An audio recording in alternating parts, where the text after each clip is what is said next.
Ons het die afgelope week gekyk na wat hande kan doen.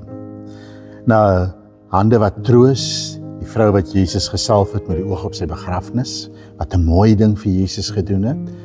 Judas wat gryp en wat hom vergryp aan sy verhouding met Jesus en aan sy eie mens wees. Ons het gekyk na hande wat gee, Jesus wat brood breek en gee. Hande kan wonderlike dinge doen. Hande kan ook verskriklike dinge doen. Vandag kyk ons na hande wat slaan, wat geweld pleeg. David Kramer sing nie verniet in een van sy liedjies, hoekom is die mensdom so dom, gee vir hom 2 hande, dan bou hy hom 'n bom. Met dieselfde hand waarmee jy 'n kathedraal kan bou, kan jy ook 'n bom bou. Met dieselfde hand waarmee jy medisyne kan gee, kan jy ook gif gee. Mense pleeg geweld. En as daar een ding is wat uitstaan uit die lydensverhaal van Jesus en die kruisdood van Jesus, dan is dit die gewelddadigheid, die skrikwekkende gewelddadigheid daarvan. En ek wil vir ons net iets lees wat in die hoëpriester se paleis gebeur het. Met ander woorde op die tempelterrein, dig by die heiligdom gebeur het, toe die mense vir Jesus begin slaan het. Sommige het begin om op hom te spoeg, om geblinddoek en om met die vuis geslaan en vir hom gesê, profeteer. Ook die dienaars het vir hom klappe gegee. Daar's 'n paar dinge wat vir my uit hierdie prentjie uitstaan. Die eerste is die mens se skrikwekkende neiging tot geweld. Mense wat iemand slaan, iemand wat hulle niks gedoen het nie, iemand wat hulle nie kan terugslaan nie, maar wat hulle slaan dood eenvoudig. En dis die raaisel van die menslike geskiedenis. Daar is mense wat sê, ag, die mense is basies goed en eintlik edel, maar die realiteit is dat die mensdom skynbaar ongeneeslik geneig is tot geweld. Of dit nou groot geweld is in oorloë, en of dit kleiner geweld is in bendegeweld, sê nou maar in 'n woonbuurt, en of dit huislike geweld is. Mense is geneig tot geweld. Dis die raaisel van die mensdom. En ons moet baie duidelik sien dat Jesus wat hier staan as ware mens en ware God, die een wat vir ons wys hoe God is, en die een wat vir ons wys hoe God mens wil hê mense moet wees, Jesus pleeg nie geweld nie. Hy word geweld aangedoen, maar hy pleeg nie geweld terug nie.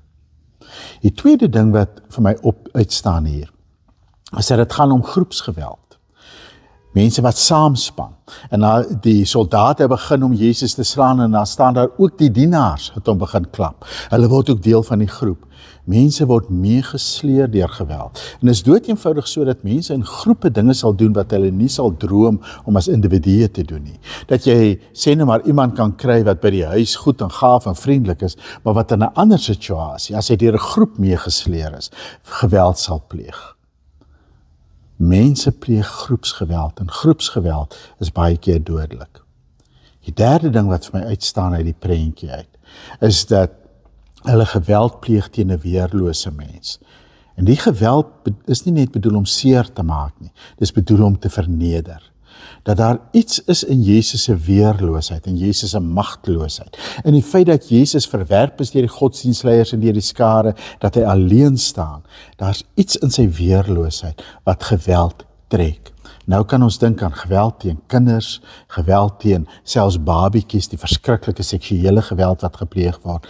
Hoekom sou dit so wees dat weerloosheid, magteloosheid, dikwels geweld ontlok? Dit sê vir ons, daar's iets donker verkeerd in die hart van die mens. Maar dis juis hoekom Jesus gekom het. Jesus het gekom teen ons geweld in, maar ook vir geweldenaars. Hy het gekom om ons vry te maak. Hy het gekom om ons te verander. Daarom wil ek vir ons 'n tweede gedeelte lees, waar Paulus in Romeine 8 skryf. Hy praat oor die lyding van hierdie wêreld, en 'n groot deel van die lyding van hierdie wêreld, weet ons ook, is as gevolg van menslike geweld. Maar dan sê hy uiteindelik dat dit oortref word deur die heerlikheid wat op ons wag. En hy vat dit saam in vers 31, Romeine 8 vers 31, deur te sê, wat sal ons dan hiervan sê? As God vir ons is, wie kan teen ons wees? Hy wat self sy eie seun nie gespaar het nie, maar hom ter wille van ons almal oorgelewer het. Hoe sal hy ons nie ook saam met hom alles aan ons skenk nie?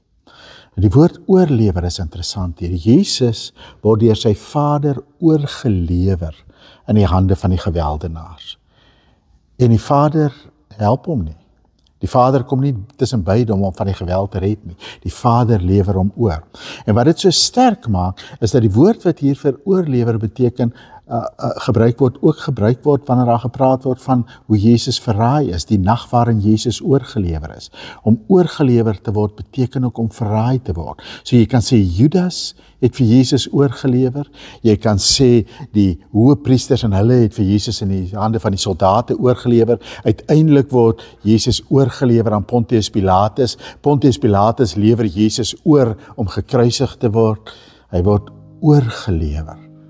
Hy word verraai, sy menswees word verraai, wie hy is word verraai, deurdat hy verneder word, deurdat hy geweld aangedoen word, weer en weer en weer.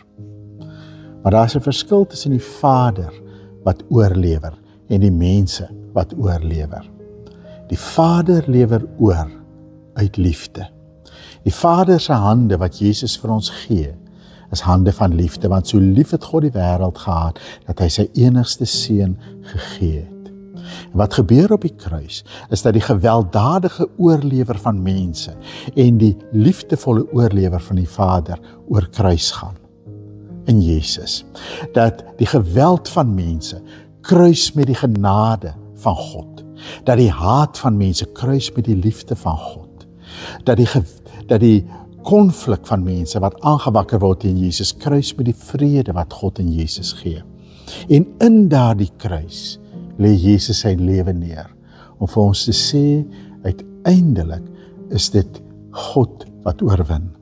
Dis genade wat oorwin teen geweld, liefde wat oorwin teen haat, vrede wat oorwin teen konflik. Dis die hoop in hierdie prentjie. Dat Jesus nie maar net hier is as die passiewe slagoffer van geweld nie. Hy is hier as die een wat geweld oorwin met sy liefde en met sy genade.